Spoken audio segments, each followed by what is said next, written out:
बिछड़ा हुआ हाथी। एक जंगल में एक हाथी अपनी माँ से बिछड़ गया था। वो बहुत ज़्यादा रो रहा था। उसे बिल्कुल समझ नहीं आ रहा था कि वो अपनी माँ को कहाँ ढूंढे। तभी वहाँ एक हिरन आता है। हाथी उससे पूछता है, हिरन भाई, क्या तुमने मेरी माँ को कहीं देखा है? हिरन कहता है, नहीं हाथी भाई, मैंने तुम्हारी माँ को कहीं नहीं देखा। हाथी यह सुनकर उदास हो जाता है और फिर से रोने लगता है। तभी वहाँ पेड़ पर एक बंदर उछलते हुए वहाँ आता है। हाथी उससे भी पूछता है, बंदर भाई, क्या तुमने मेरी माँ को कहीं देखा है? बंदर कहता है, नहीं भाई, मैं तो खेल रहा हूँ, मैंने तुम्हारी माँ को कहीं नहीं देखा है। यह सुनकर हाथी फिर से उदास हो जाता है। हाथी उड़ती हुई पक्षियों से भी यही सवाल पूछता है, पर उसे वही उत्तर फिर से प्राप्त होता है। तभी वहाँ एक भालू आता है।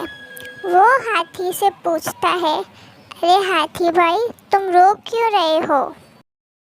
हाथी कहता है कि उसे उसकी माँ नहीं मिल रही है। हाथी उस भालू से भी पूछता है कि क्या उसने उसकी माँ को देखा है, पर भालू भी कहता है कि उसने उसकी माँ को कहीं नहीं देखा। यह कहकर भालू भी वहाँ से चला जाता है। हाथी निराश होकर नदी किनारे जाके बैठ जाता है और रोने लगता है। तभी वहाँ एक चूहा आ जाता है और वो हाथी से पूछता है कि तुम रो क्यों रहे हो? हाथी उसे अपनी दुख भरी कहानी सुनाता है।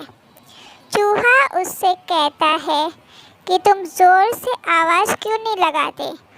हो सकता है कि तुम्हारी माँ यहीं कहीं आसपास होगी। हाथी कहता है कि मैंने आसपास हर जगह देख लिया है, मेरी माँ कहीं भी नहीं है। चूहा उससे कहता है, तुम एक बार हिनहिनाकर कोशिश तो करके देखो, हो सकता है तुम्हारी माँ तुम्हारी पुकार सुन के यहाँ दौड़ी चली आए।